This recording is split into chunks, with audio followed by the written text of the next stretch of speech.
Assalamualaikum warahmatullahi wabarakatuh. Halo anak-anak, belajar apa kita hari ini? Nah, pada video pembelajaran kali ini kita akan belajar muatan pelajaran IPA bersama saya, Pak Edi, guru sekolah dasar di wilayah Kabupaten Dompu. Tahukah anak-anakku bahwa bumi ini bergerak? Nah, bumi bersama dengan berbagai benda angkasa lainnya mengalami pergerakan tersendiri. Bentuk pergerakan ini pun ada bermacam-macam. Gerakan bumi sendiri itu ada 3 macam. Ada rotasi bumi, ada revolusi bumi, dan juga ada precesi bumi. Nah, kali ini kita akan membahas lebih detail mengenai rotasi bumi. Rotasi bumi ini juga akan menimbulkan akibat tersendiri yang juga perlu kita pahami.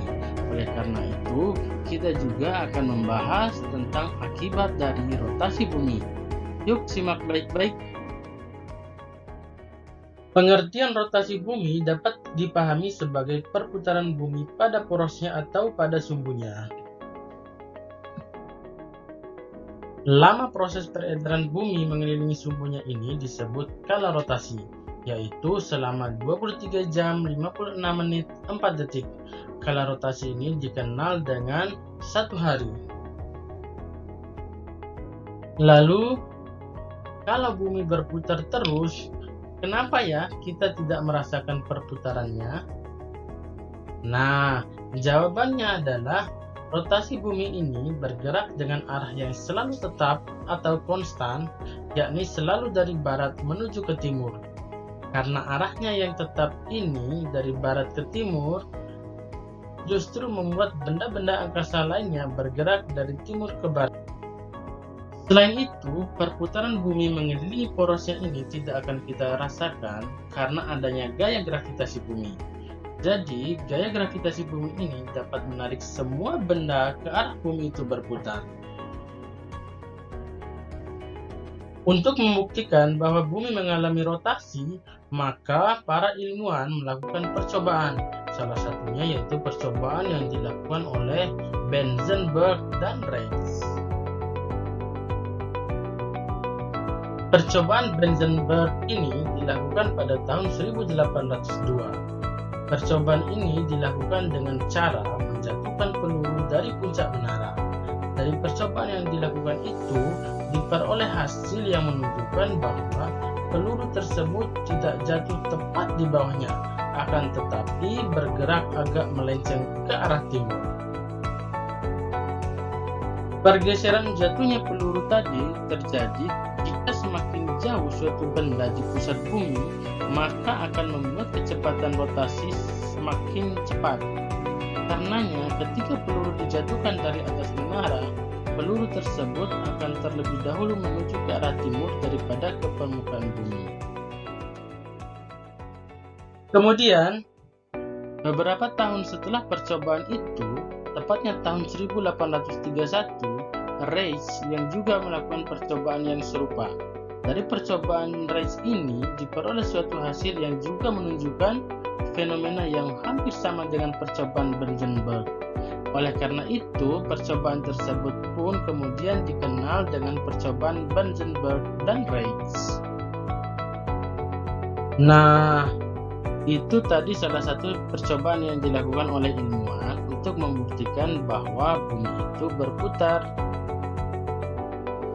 Lalu, apa ya dampak dari rotasi bumi ini? Dampak dari rotasi bumi ini, pertama, terjadi siang dan malam. Permukaan bumi yang sedang menghadap matahari mengalami siang, sedangkan permukaan bumi yang membelakangi matahari mengalami malam hari, dan ini terjadi secara silih berganti. Kedua, terjadi perbedaan waktu di seluruh dunia. Dan upaya untuk menyeragamkan perhitungan waktu yang ada di seluruh dunia ini, maka bumi ini dibagi menjadi 24 daerah waktu. Dan pusat waktu tersebut itu berada di kota Greenwich, negara Inggris, yang terletak pada bujur 0 derajat. Nah, pada masing-masing daerah waktu ini anak-anakku sekalian terdapat selisih waktu 1 jam dengan lebar 15 derajat bujur. Artinya apa? Setiap 15 derajat bujur ini maka akan terjadi perbedaan waktu 1 jam. Bagian bumi sebelah timur Greenwich mengalami waktu yang lebih cepat. Indonesia sendiri terletak pada 95 derajat bujur timur sampai 141 derajat bujur timur. Karenanya Indonesia memiliki wilayah selebar 141 derajat bujur timur, kemudian dikurangi 95 derajat bujur timur sama dengan 46 derajat bujur timur. Jadi kalau dibagi dengan 15 derajat maka akan menghasilkan 3 daerah waktu. Nah, hal inilah yang membuat Indonesia itu dibagi ke dalam 3 daerah waktu yang masing-masing berbeda 1 jam. Pembagian daerah waktu yang ada di Indonesia tersebut antara lain ada waktu Indonesia Barat, waktu Indonesia Timur, kemudian waktu Indonesia Tengah. Di waktu Indonesia Barat mencakup Pulau Sumatera, Pulau Jawa, Kalimantan, dan Kalimantan Tengah. Kemudian yang kedua, waktu Indonesia Tengah. Waktu Indonesia Tengah ini mencakup wilayah Sulawesi, Kepulauan Sunda Kecil seperti Nusa Tenggara Barat, Nusa Tenggara Timur, kemudian Kalimantan Selatan, Kalimantan Timur, dan Kalimantan Utara. Kemudian waktu Indonesia Timur. Nah, di waktu Indonesia Timur ini meliputi wilayah ada Maluku, Maluku Utara, Papua, dan Papua Barat. Dengan adanya pembagian daerah waktu yang ada di Indonesia ini, kita dapat menjadi lebih mudah untuk menghitung perbedaan waktu. Halnya, di Jayapura atau di Papua itu pukul 3.00 waktu Indonesia Timur, maka pada saat yang sama di NTB itu sedang pukul 2.00 waktu Indonesia Tengah. Hal ini karena selisih waktu kedua wilayah ini 1 jam.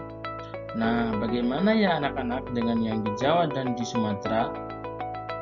Jadi, di Jawa dan di Sumatera itu pada saat yang sama yaitu sedang pukul 1.00 waktu Indonesia Barat. Akibat yang ketiga dari rotasi bumi ini adalah gerak semu harian matahari. Nah, anak-anakku sekalian, saat kita melihat matahari berada di timur dan terus bergerak ke arah barat, kita menganggap bahwa mataharilah yang bergerak mengelilingi bumi. Padahal sebenarnya bumi yang bergerak. Itu dia tadi anak-anakku pembelajaran kita pada video kali ini. Tetap ikuti video pembelajaran berikutnya ya. Sekian, Assalamualaikum warahmatullahi wabarakatuh.